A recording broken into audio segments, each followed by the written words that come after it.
رسول اللہ صلی اللہ علیہ وسلم نے صحابہ سے مخاطب ہو کے ارشاد فرمایا کہ تم سب لوگوں میں رفاقت اور خرچ کرنے کے اعتبار سے ابو بکر سبقت لے گئے ہیں، یعنی میرے تمام صحابہ میں سے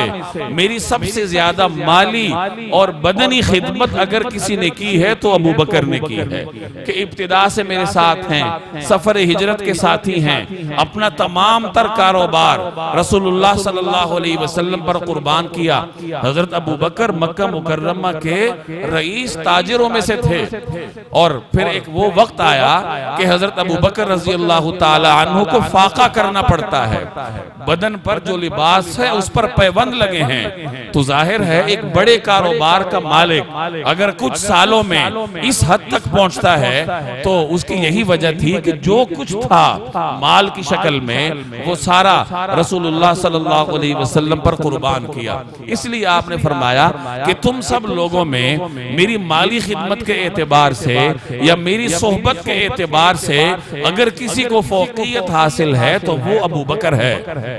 اور آپ نے مزید ارشاد فرمایا کہ ہر پیغمبر اپنی امت میں سے کسی کو اپنا خلیل بناتا ہے، اور اگر میں اپنی امت میں سے کسی کو خلیل بناتا تو ابو بکر کو اپنا خلیل بناتا، لیکن اسلام کا جو اخوت کا رشتہ ہے وہی کافی ہے، اس لیے میں اپنا خلیل کسی کو نہیں بنا رہا۔ مسجد میں کھلنے والے سارے دروازے بند کر دو سوائے ابو بکر کے دروازے کے۔ تو اس حکم کو سن کر شاید کچھ صحابہ کو طبعی طور پر کچھ ناگواری ہوئی ہوگی، کیونکہ یہ ان کے لیے ایک صدمے کی بات تھی کہ مسجد نبوی کی طرف ہمارا کھولا گیا دروازہ بند ہو اور ہم ہر وقت حضور صلی اللہ علیہ وسلم کی دیدار سے محروم ہو جائیں۔ تو آپ صلی اللہ علیہ وسلم نے فرمایا کہ تم لوگوں نے مجھے جھٹلایا، ابو بکر نے میری تصدیق کی، تم لوگوں نے مال اپنے پاس رکھا، ابو بکر نے اپنا سارا مال میرے اوپر قربان کیا۔ یعنی اس فیصلے کی وجہ آپ نے بیان فرمائی کہ ابو بکر کو تم لوگوں پر ایک بڑا امتیاز، فضیلت اور برتری حاصل ہے، اس لیے میں یہ فیصلہ کر رہا ہوں۔ رسول اللہ صلی اللہ علیہ وسلم نے اپنے بعد کسی کو جانشین نہیں بنایا، کسی کو خلافت کے لیے نامزد نہیں کیا۔ اس کے مختلف وجوہات ہیں، علماء نے تفصیل سے اس پر کلام کیا ہے، اور بھی وجوہات ہو سکتی ہیں، لیکن ایک وجہ اس میں یہ بھی تھی کہ اگر آپ صلی اللہ علیہ وسلم صراحت کے ساتھ اپنے بعد کسی کو منتخب کر لیتے کہ میرے بعد یہ خلیفہ ہوگا، تو پھر اسلامی ریاست میں حکمران کے انتخاب کا یہی طریقہ طے ہو جاتا۔ آج تو اسلامی ریاست کے حکمران کے انتخاب میں مسلمان آزاد ہیں کہ وہ باہمی مشورہ کر کے ووٹنگ کے ذریعے کسی بھی ذریعے سے اپنا حکمران طے کر لیں۔ اگر آپ صلی اللہ علیہ وسلم نامزد فرما دیتے پھر تو طریقہ کار طے ہو جاتا۔ تو یہ گویا کہ امت کے لیے رحمت تھی رسول اللہ صلی اللہ علیہ وسلم کی کہ امت کے لیے آپ نے آپشن کھلے رکھے اور کسی کو نامزد نہیں فرمایا، البتہ اشارے ضرور دیے۔ حضرت ابو بکر صدیق رضی اللہ تعالی عنہ کی خلافت پر نبی کریم صلی اللہ علیہ وسلم نے واضح اشارے دیے، جیسے اپنے اس آخری خطبے میں رسول اللہ صلی اللہ علیہ وسلم نے واضح طور پر حضرت ابو بکر صدیق کی برتری کو بیان فرمایا،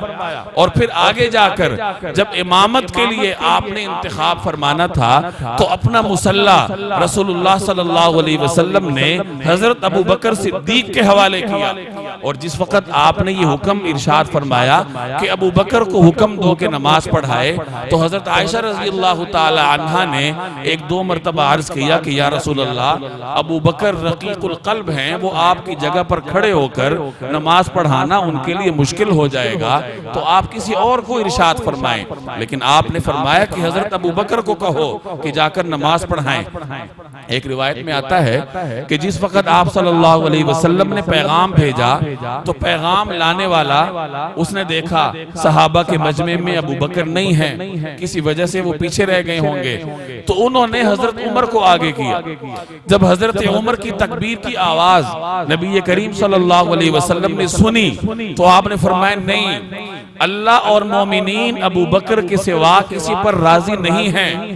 اللہ اور مومنین ابو بکر کے سوا کسی پر راضی نہیں ہیں، ابو بکر کو کہو کہ جا کر نماز پڑھائے۔ پڑھائے، تو اس اہتمام کے ساتھ حضرت ابو بکر کو آپ نے اپنا مصلی امامت عطا فرمایا۔ تو اس میں واضح طور پر اشارے تھے کہ میرے بعد میری جانشینی کے لیے جو سب سے موضوع شخصیت ہیں وہ حضرت ابو بکر کی ہیں۔ اب تک آپ صلی اللہ علیہ وسلم نماز کے لیے تشریف لاتے تھے۔ آپ علیہ السلام نے ارشاد فرمایا مرو ابا بکر فلیصلی بالناس، ابو بکر کو جا کر حکم دو میری طرف سے کہ وہ لوگوں کو نماز پڑھائے۔ تو جمعرات کے دن عشاء کی نماز سے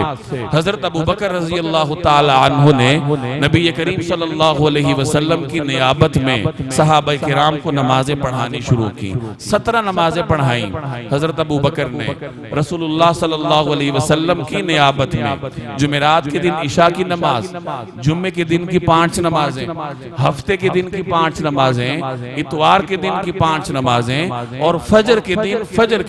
پیر کے دن فجر کی نماز، یہ 17 نمازیں حضرت ابو بکر صدیق رضی اللہ تعالی عنہ نے رسول اللہ صلی اللہ علیہ وسلم کی حیات طیبہ میں آپ صلی اللہ علیہ وسلم کی نیابت میں پڑھائیں۔ ایک ہفتے یا اتوار کے دن ظہر کے وقت آپ صلی اللہ علیہ وسلم کی طبیعت میں کچھ بہتری تھی تو 2 آدمیوں کا سہارا لے کر آپ باہر تشریف لائے۔ حضرت ابو بکر مسلمانوں کو ظہر کی نماز پڑھا رہے تھے۔ حضور صلی اللہ علیہ وسلم کو دیکھ کر وہ ہٹنے لگے کہ اب حضور صلی اللہ علیہ وسلم امامت فرمائیں گے، تو آپ علیہ السلام نے ان کو پیچھے ہٹنے سے روکا، اور حضرت ابو بکر صدیق کی دائیں طرف نبی کریم صلی اللہ علیہ وسلم تشریف فرما ہوئے، اور آپ نے اس طریقے سے بیٹھ کر نماز ادا کی۔ محدثین فرماتے ہیں کہ حضرت ابو بکر صدیق حضور صلی اللہ علیہ وسلم کی اقتداء کر رہے تھے، اور پیچھے جو مسلمان تھے وہ حضرت ابو بکر صدیق کی اقتداء کر رہے تھے۔ گویا کہ حضرت ابو بکر نبی کریم صلی اللہ علیہ وسلم کی تکبیرات پیچھے موجود مقتدیوں کو پہنچا رہے تھے۔